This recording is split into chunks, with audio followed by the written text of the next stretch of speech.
Hello and welcome to Palindrome ASMR. Sorry for not uploading the last 2 days. The first day,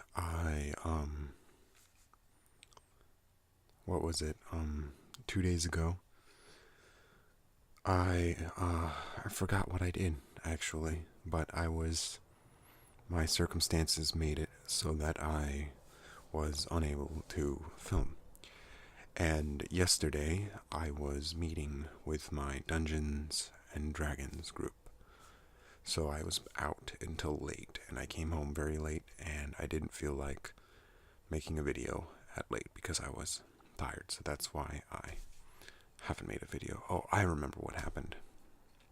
There was a technical difficulty, and the video had no sound 2 days ago. And 1 day ago, I was with my Dungeons and Dragons group. I probably could have made a video, but I was tired and I decided to go to sleep. I hope you enjoy the new widescreen thing. I finally got this to fix the small thing, so now it's much larger and it fits a lot better. I like the widescreen. It's a little bit off-putting since I'm so used to the thing. I still had my headphones and I was testing my video, so I think I'm going to start this video off by bringing out the Lignum Vitae mallet, and I'm going to be Alec Ducasse asked me this question: do I believe in a one-world government? Which is kind of a vague question because I'm not sure if it means do I believe that one should exist or do I believe that one will exist? While I have no opinion on the should, because I do not know what kind of government it will be, and thus I can not make any assumptions about it. A one-world government may be very beneficial, but it may also be very detrimental. Really depending on who is in charge and how they set it up and what kind of constitution they have, etc., etc. But do I think there will be one? Yes, I do. And my evidence, as per se, the support of my argument that there will be a one-world government, is that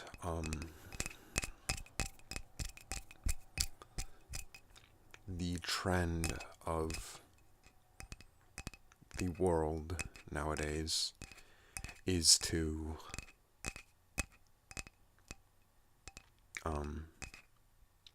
coalesce, I guess. And for example,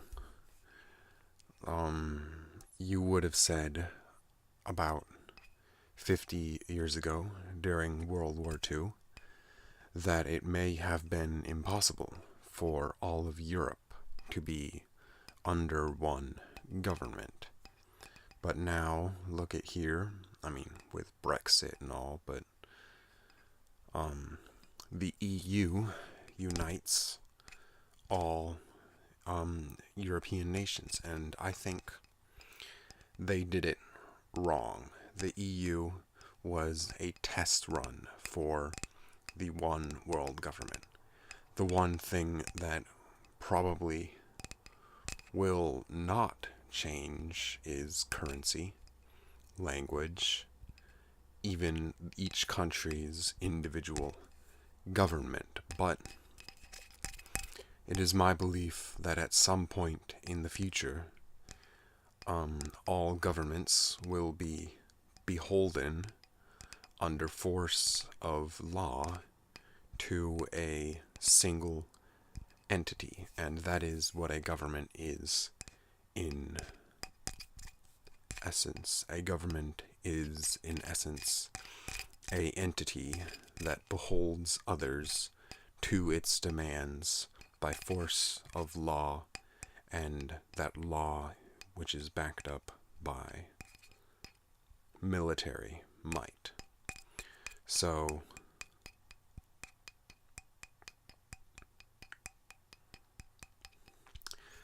a country backs up its law with force, with the threat of force. That is, but I think it is my belief that the internet will become a thing in and of itself. And I don't know exactly what will happen, but I think the internet will evolve just like it has evolved over the past couple of decades. And in 100, 200 years, it will be totally alien and foreign to us. And it is my belief that through some cyber technology or another, through perhaps a brain link with the internet, a government will be able to enforce the main problem preventing a one world government is that no smaller government, the American government does not want to listen to something higher than itself. Currently, the Chinese government cannot conceive of an entity above itself. It considers all other governmental entities as equals or hollow. The UN is hollow because it is a coalition. It cannot enforce, well, it can, but its enforcement is predicated on the agreement of its members. And that's the closest to a one world government that we are going to get, with nationalism being a thing. But it is my belief that the internet will somehow, through cybernetics, remove the idea of nationalism from the table.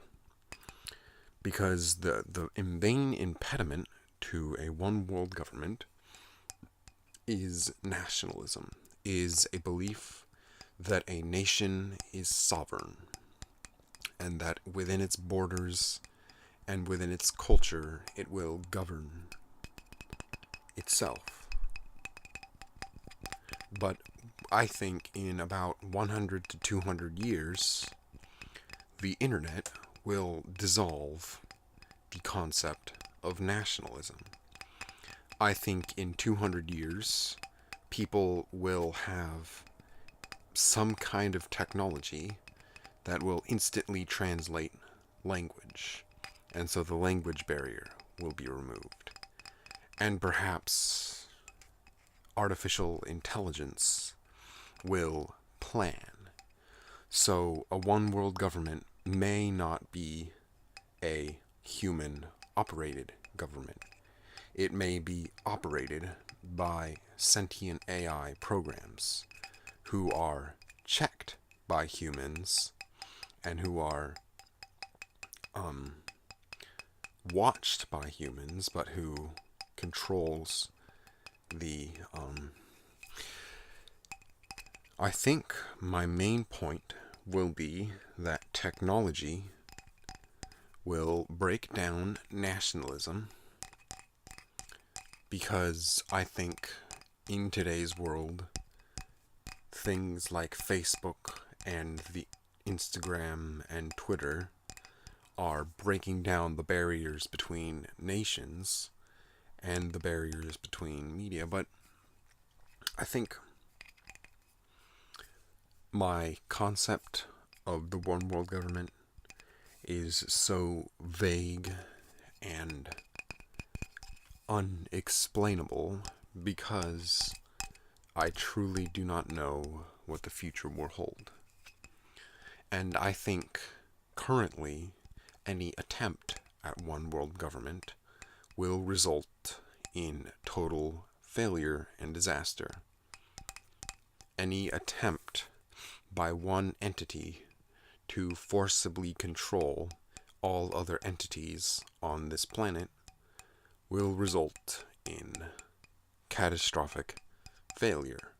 But I think that technology somehow, either through artificial intelligence or through cybernetics or through a singularity that merges all of humanity into a single artificial world, I think that technology will create the door for a unified people.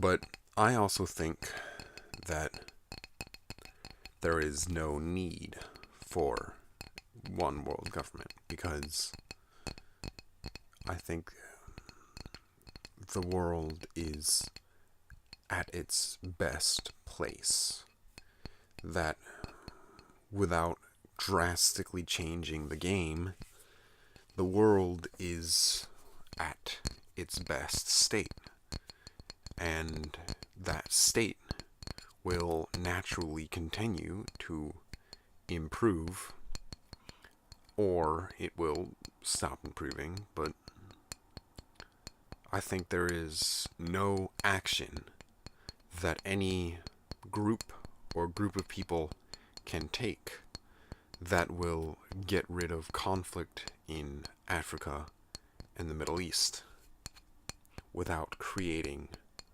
more conflict. So this is a big topic, and there are a lot of things I want to say about this topic, but my opinion is uninformed, ill-informed, and ill thought out. So I really don't expect anyone to take my words as being informed. I am not a political science major. I do not have much experience. I can barely remember a time when Barack Obama was not president. And I think that I do not have enough experience in the world. My life has been one of first world luxury, and as such, my viewpoint is skewed. I have not seen the underbelly of society for myself. I have not seen what can go wrong with government for myself, though I have heard of what can go wrong. But I am optimistic, and I think that any future that results from the current trajectory of events will be beneficial to the most amount of people possible. And I think I don't worry about global warming, and I think that worrying about global warming is the way people are worrying about it now is wrong. They should not be thinking of, well,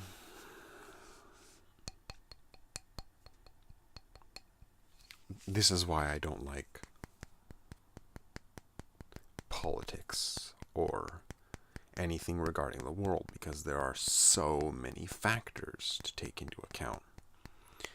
Because any conversation about what should happen in this world is restricted or is unwound by the fact that you can never know everything, or even a relatively large portion of everything.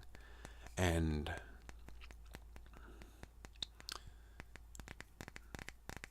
it's just that I think people spouting off their opinions or their thoughts about the direction the country is heading in and what should be done is just, I think layperson's politics is ill-guided and misinformed. But, and here I say but, it's dependable on a large scale. Because while you cannot know everything, 1 million people can know quite a large portion of everything. And so the best argument for democracy is that the collected thoughts of 1 million people, or 300 million people, can cover everything. Among those 300 million people, you have 100,000 economists. You have 100,000 political science majors of all types. You have people who have experienced the bad side of government and people who have experienced the good side of government, and every shade in between. And the law and statistics says that, well, I think it's just common sense.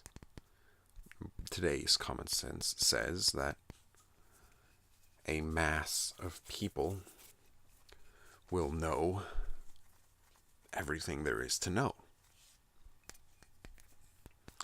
And if the only thing preventing a proper, and we don't know everything, the mass of people doesn't know everything and can be easily influenced, but there is a quote, democracy is the worst form of government besides everything else. So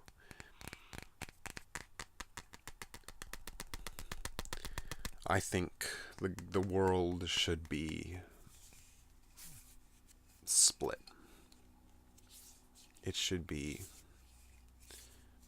divided because we are still in a stage of experimentation, because we have not found the best form of government.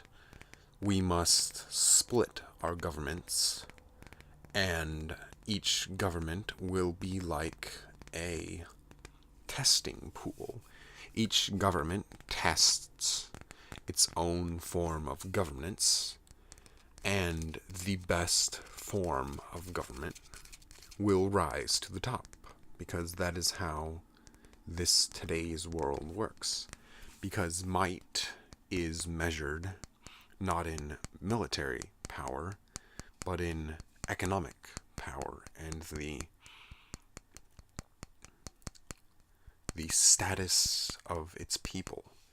A government is more powerful when its people are better fed, better educated, and better producing. Because a government's power is not regulated by its war machine any longer. It is regulated by its economic machine. And educated people produce, or happy and smart and well infrastructured people produce the most valuable goods, of which one is entertainment, and of which another is structure.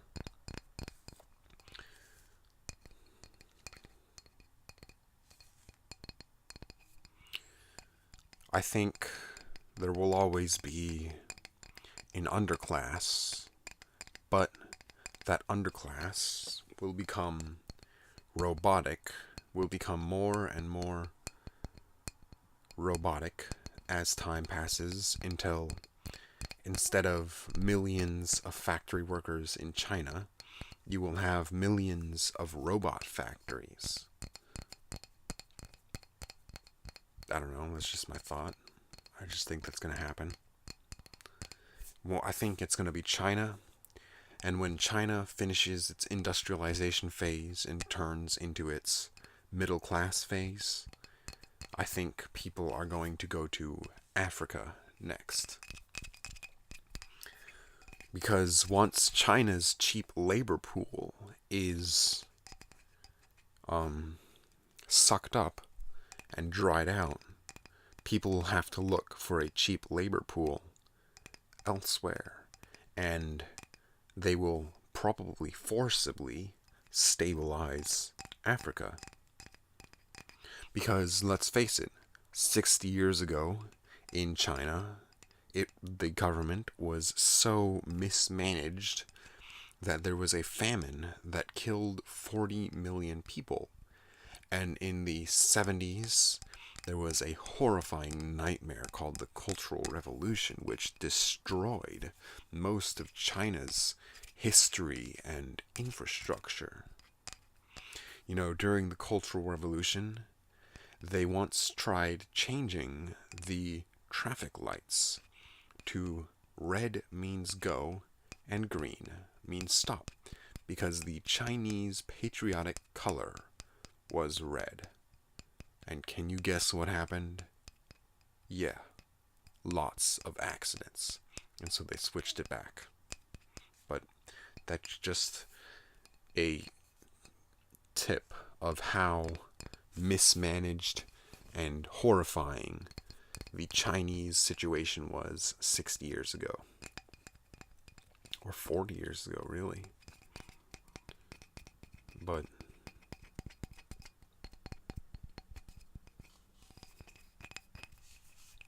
I think Africa in 50 years will look like China today. Or Africa in 100 years, you know. I don't know the time scale. I just know that eventually the cheap labor pool in China will run out, and perhaps will burn through India first. But eventually, Africa is going to have to be the cheap labor pool. And then it's going to be robots. And then it's going to be robots. I don't know. My ramble has continued for quite a long time. This is the end of the video. If you liked it, subscribe, like, whatever, do whatever you want. You're cool. Catch you on the other side.